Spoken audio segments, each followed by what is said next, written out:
আজ একটা কথা বলে যাই, আমাদের সকলের প্রিয় শায়েখ আল্লামা মামুনুল হক সাহেব আজ দেখেন 3 বছর পার হয়ে গেল, তার দোষ কি ছিল আজও অবধি দেখাতে পারে নাই।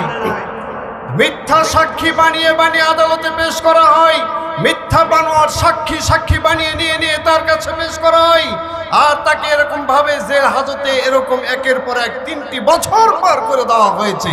আজ অবধি আদালতে অ্যালাউ করা হয় না তার কাগজ। ধর্ষণ করেছে একজন আলেম, ধর্ষণ করতে পারে আপনাদের বিশ্বাস হয়? কখনো এটা করতে পারে?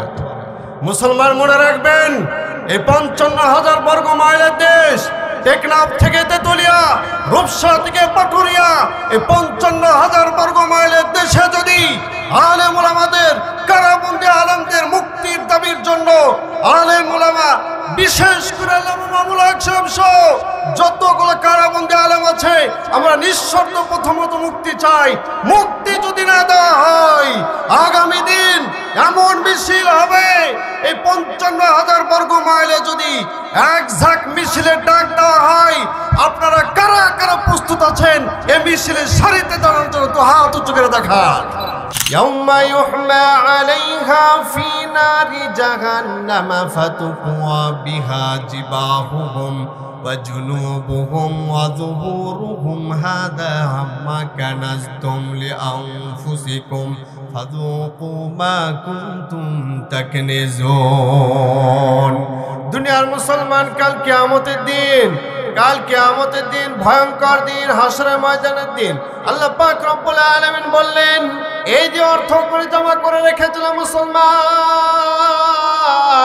এই যে অর্থ কড়িগুলো রেখে দিয়েছিল মুসলমান, এগুলোকে কাল কিয়ামতের দিন জাহান্নামের আগুনে এগুলোকে উত্তপ্ত করা হবে রে মুসলমান, জাহান্নামের আগুনে উত্তপ্ত করে দেওয়া হবে। আল্লাহ পাক রব্বুল আলামিন বলছেন, এরপরে এগুলো দিয়ে আপনারা কপালের বুকে উত্তপ্ত এই সমস্ত জিনিসগুলো দিয়ে আপনাকে তাপ দেওয়া হবে, পার্শ্ব দেশে দেওয়া হবে, পিছনে এভাবে উত্তপ্ত দেওয়া হবে। মুসলমান বন্ধুরা আমার, এভাবে চাকতেই থাকবেন এই যন্ত্রণা কিয়ামত পর্যন্ত। এই যন্ত্রণা আপনি চাকতেই থাকবেন। শুধুমাত্র এই অর্থ করি দুনিয়ার বুকে আপনি, দুনিয়ার জন্য আপনি ব্যাংক ব্যালেন্স করেছিলেন। এই জন্য কারুনের কথা আমরা সকলেই শুনেছি কিনা? কারণকে আমরা পৃথিবীর বুকে সকলেই চিনি, এই জন্য যে শ্রেষ্ঠ, সেই জামানার শ্রেষ্ঠ কৃপণ ছিল, তাই না? শ্রেষ্ঠ কৃপণ ছিল, আবার সেই জামানার শ্রেষ্ঠ ধনী ছিল কারণ, তাই না? আমার বাবারা, কোরআনের মধ্যে এর কথা আছে না নাই? আল্লাহ পাক রব্বুল আলামিন সূরাতুল কসসের মধ্যে ৭৬ নং আয়াত থেকে আল্লাহ পাক রব্বুল আলামিন কারণের অর্থ করির কথা বলছেন, ধন দৌলতের কথা বলছেন। দেখেন, إن قارون كان من قوم موسى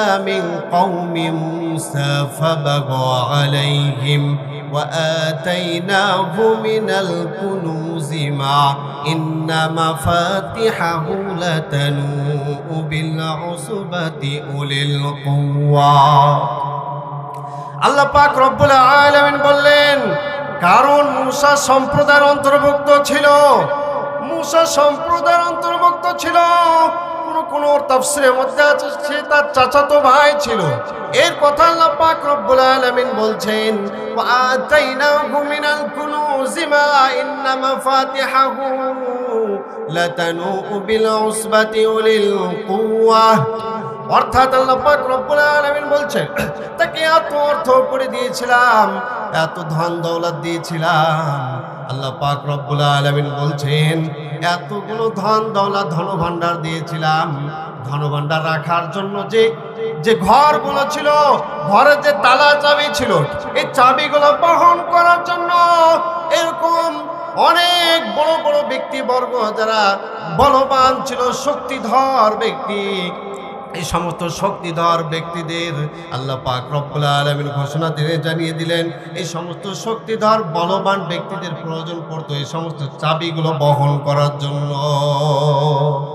একদল শক্তি বলবান ব্যক্তিদের প্রয়োজন পড়তো, এই কারণে ধন দৌলতের, ধন ভাণ্ডারের চাবি তালাগুলো বহন করার জন্য। চিন্তা করে দেখছেন কি পরিমাণ তাহলে তার ধন দৌলত ছিল? তাফসিরের মধ্যে আছে, তাফসির ইবনে কাসিরের মধ্যে আছে 60টি খচ্চরের প্রয়োজন পড়তো শুধু চাবিগুলো বহন করার জন্য। কয়টি? 60টি খচ্চরের প্রয়োজন পড়তো। আরেক রাওয়ায়াতে আছে 70টি উটের প্রয়োজন পড়তো শুধু চাবিগুলো বহন করার জন্য। এবার চিন্তা করেন যে কি পরিমাণ ধন দৌলত দিয়েছিল।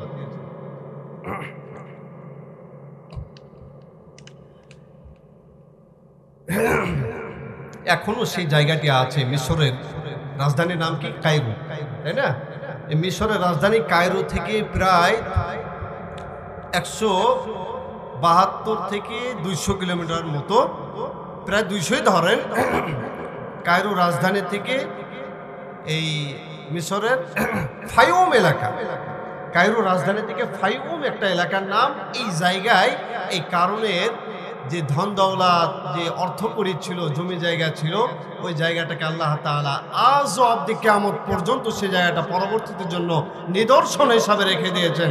অর্থাৎ সেই জায়গাটা এখনো পর্যন্ত বুহাইরা সমুদ্র, অর্থাৎ বাহরুনের ইসমে তাসগীর, বুহাইরা ছোট্ট একটা সমুদ্র হিসাবে আল্লাহ পাক রব্বুল আলামিন আজ অবধি বানিয়ে রাখছেন। আপনারা কেউ যদি যান তো দেখতে পাবেন এই জায়গাটা। বুহাইরা একটা সমুদ্র হিসাবে আল্লাহ তাআলা বানিয়ে দিয়েছেন নিদর্শন হিসাবে পরবর্তীদের জন্য। কতটুক ছিল? মোটামুটি 692 বর্গ মাইল, 55,000 একর সম্পত্তির মালিক ছিল এই কারণ। কতগুলো? 55,000 একর সম্পত্তির মালিক ছিল কার? কম ছিল তাহলে? 55,000 একর কতটুকু হবে বাবারা? আপনার আলফাডাঙ্গা থেকে ছোট হবে নাকি?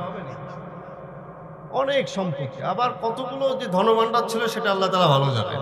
চাবির কথা দৃষ্টান্ত কুরআনের মধ্যে আছে, এতটুকুই বলি। আমার বাবারা খুব দিলের কান দিয়ে মনোযোগ দিয়ে বোঝার চেষ্টা করবেন। মুসা পয়গম্বর আলাইহিস সালাতু ওয়াস সালাম সেই জামানার পয়গম্বর ছিলেন।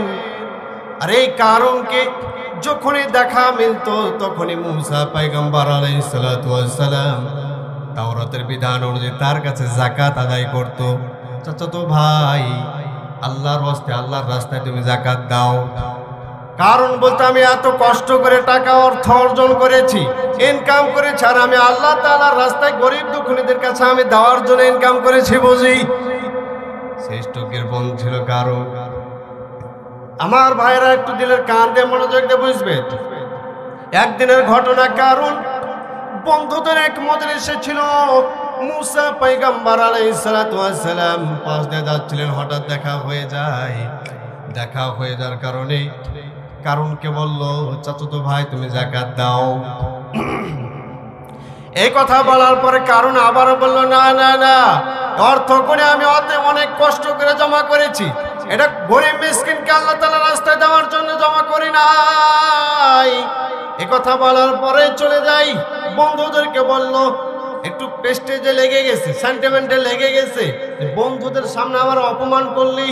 এরপরে এই রাগটা উঠানোর জন্য বন্ধুদের সঙ্গে পরামর্শ করলো। একটু দিলের কান দিয়ে মনোযোগ দিয়ে বুঝবেন। তাফসীরের মধ্যে আছে মুসলমান দেখেন অর্থ করে যারা জমা করেন তাদের বিষয়ে বলতে চায়।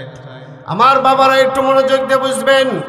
এরপরে কারণ বন্ধুদেরকে নিয়ে বলল, আরে বন্ধুরা, মুসা তো আমার পিছ ছাড়ছে না, সবসময় আমার পিছে লেগে আছে, সবসময় আমার কাছে এই খোদা তাআলার এই যে বিধানটা আমার সামনে প্রস্তাব পেশ করতে আছে, সবসময় বলতে আছে।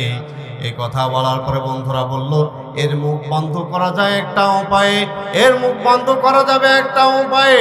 একে অপবাদ দেওয়াতে হবে। বেশ্যা নারী, ধর্ষিতা নারী, পতিতা নারী, এই সমস্ত নর্তকী নারীদের দিয়ে তাকে ফাঁসাইতে হবে। তাহলে দেখবেন অটোমেটিকলি তার মুখ বন্ধ হয়ে আসবে। নাউজুবিল্লাহ বলে।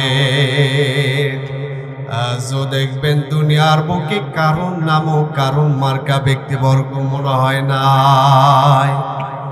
আজ মানুষ দোষ করেও জেলখানায় যায় না, দোষ করেও যায় না। কিছু সংখ্যক ব্যক্তিবর্গ আছে, কিছু সংখ্যক আলেম আছে, দোষ না করেও জেলখানায় যায়। ঠিক কিনা? খুব কষ্ট লাগে মুসলমান। অসংখ্য ব্যক্তিবর্গ আছে পরিমণের মতো বেশ্যা, বেয়াদব, ধর্ষিতা নারী, এরকম বেহায়াল নির্লজ্জ মেয়েরা ধর্ষণ করে করে যারা সেঞ্চুরি করতে পারে তারা ওপেনলি জেলখানা যায়, আবার ওপেনলি হাসতে হাসতে আসতে পারে। কিন্তু অসংখ্য আলেম ওলামা নির্দোষে কারাবন্দী হয়ে আছে, তাদের বের হওয়ার জন্য আজ অবধি কাগজপত্রগুলো আদালতে পেশ করার সুযোগ হয় না, ঠিক কিনা বলে আমার বাবারা? এ সমস্ত অসংখ্য নারী আপনারা ইতিমধ্যে দেখেছেন, সোশ্যাল মিডিয়াগুলো দেখছেন, পেটে বাচ্চা নিয়ে যায় জেলখানায়, বের হওয়ার পরে মেডিকেলে যায়, মিডিয়ার যখন প্রশ্নের সম্মুখীন করেন তখন আর খোঁজ খবর পাওয়া যায় এর বাবাকে, ঠিক কিনা বলেন? এর বাবাকে খুঁজে পাওয়া যায় না। এই যে তোমার পেটে যে বাবুটা আছে, বাচ্চাটা আছে, এটা কে? এর বাবাকে খুঁজে পাওয়া যায় অ্যান্সার কখনোই দিতে পারে না। এরা ওপেনলি ঘুরতে পারে, চোর ডাকাতরা ওপেনলি বাইরে ঘুরতে পারে, অথচ আলেম ওলামারা, নির্দোষ আলেম ওলামারা কারাবন্দী হয়ে কষ্টে নিপতিত হয়ে আছে। আমার বাবারা খুব মনোযোগ দিয়ে বুঝবেন, এই জন্য বললাম কারণ মার্কা অনেক মানুষ আমাদের দেশে আছে না নাই?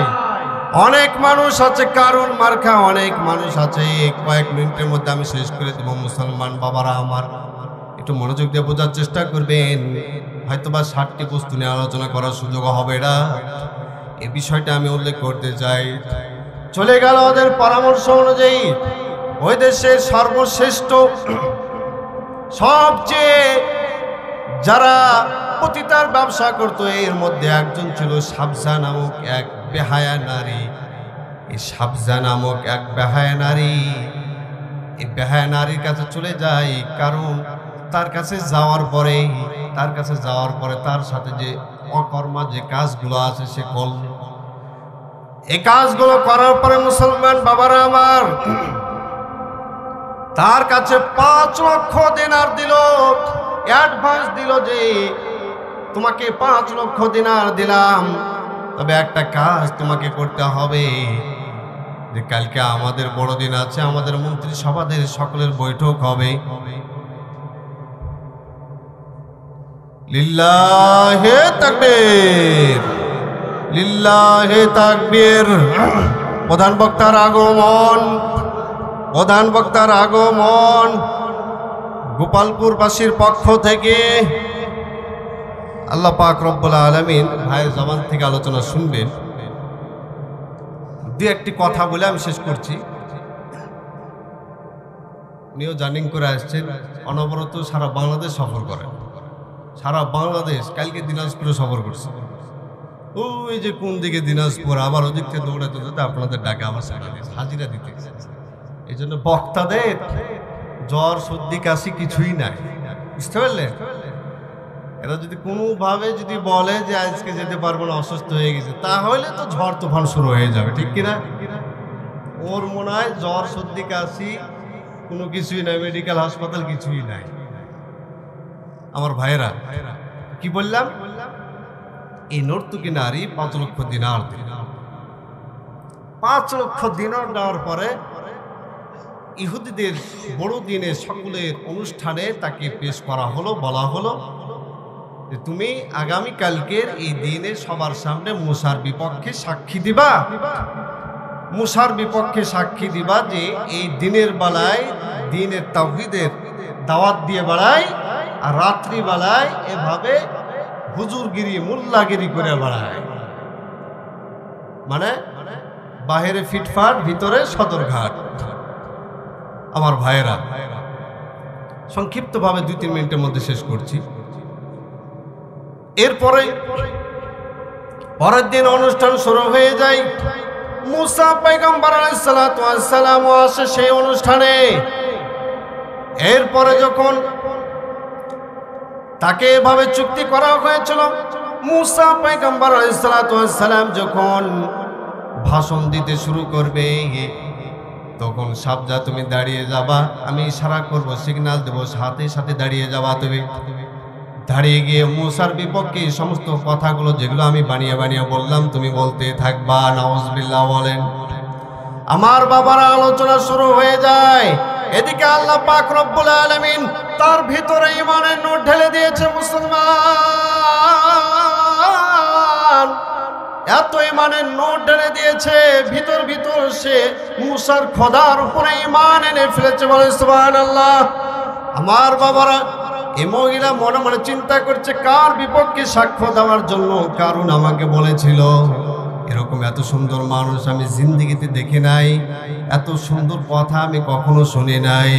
কথা বলার পর নিজে নিজে চিন্তা করছে না না, এই মানুষের বিপক্ষে সাক্ষ্য দেওয়া যাবে না। মারে আল্লাহ, রাখে কে? রাখে আল্লাহ, মারে কে? ঠিক কিনা আমার ভাইরা? এরপরে কারণ বলছে, কারণ 5 লক্ষ দিনাতে অ্যাডভান্স দিয়েছে, ঘুষ দিয়েছে। ঘুষের কথা তো বলাও যায় না, বলা যায়? মান সম্মান থাকবে? তাকে যে গোতা দিচ্ছে কিন্তু উঠে না। এক পর্যায়ে উঠেছে, কারণ মনে করছে যাক উঠছে, এবার আমার কথা আমার বিপক্ষে, ওর বিপক্ষে হয়তো সাক্ষ্য দিবে। উঠিয়ে যাওয়ার পরে একের পর এক কারণের বিপক্ষে সাক্ষ্য দেওয়া শুরু করে দিয়েছে। আল্লাহু আকবার। এই বদমাশ, নির্লজ্জ, বেহায়া আমার কাছে গতকাল কেউ গেছিল, আমার সাথে আকাম বুকাম করে এসে 5 লক্ষ টাকা দিনার দিয়েছে, এবং এই এত সুন্দর মানুষ আল্লাহ নবীর বিরুদ্ধে, রসুলের বিরুদ্ধে সাক্ষ্য দেওয়ার জন্য আমাকে এরকম ঘুষ দিয়ে এখানে এনেছে। আল্লাহু আকবার। ইসলামের বিজয় হবেই হবে, হয়েছে, হবে, কিয়ামত পর্যন্ত হতেই থাকবে। ঠিক কিনা বলে? এরপরে মুসা আলাইহিস সালাম তো অটোমেটিকলি একটু রাগ। মুসা পয়গম্বর আলাইহিস সালাম আল্লাহ তাআলার কাছে তার ধ্বংসের জন্য বদদোয়া করেছে। এই কথাটা আল্লাহ পাক রব্বুল কবুল করে আল্লাহ তাআলা এই কারণের সমস্ত তাকে সহ তার ধন দৌলত সবকিছু আল্লাহ তাআলা জমিনের বুকে দেবে দিয়েছেন। জানেন না? আল্লাহ তাআলা এই কথাটা বলেছেন, ফাখাসাফনা বিহি ওয়া বিদারিহিল আরদ। অর্থাৎ কারণকে এবং কারণের ধন দৌলত যা কিছু ছিল সব কিছু আমি জমিনের বুকে দেবে দিলাম, ধসিয়ে দিলাম, পতিত করে দিলাম। আমার ভাইরা, এই জন্য 3 নং পয়েন্ট নিয়ে আলোচনা করছিলাম। 3 নং বস্তু আল্লাহ পাক রব্বুল আলামিন মারগুব চিজ, অর্থাৎ আমার আপনার অটোমেটিক্যালি দিল আকৃষ্ট হয়ে যায় এমন কিছু জিনিস আছে। 1 নং বস্তু নিয়ে আলোচনা করলাম কি ভাই? আর নিসা, মহিলা। 2 নং বস্তুর কথা কি বললাম? বানিন, সন্তান সন্ততি। 3 নং বস্তুর কথা কি বললাম? হ্যাঁ, ধন দৌলত, অর্থ করি। আমার ভাইরা, এই 3টে বস্তু নিয়ে আলোচনা করলাম। 7টি বস্তুর কথা বলেছিলাম। আল্লাহ তাআলা তৌফিক দিলে কখনো শুনবেন, আবারও যদি সুযোগ মেলে ইনশাআল্লাহ শোনাবো। যতটুকু আলোচনা হলো আমাকে আপনাকে সকলকে সঠিকভাবে বুঝে আমল করে তৌফিক দান করেন। আসসালামু আলাইকুম রাহমাতুল্লাহ।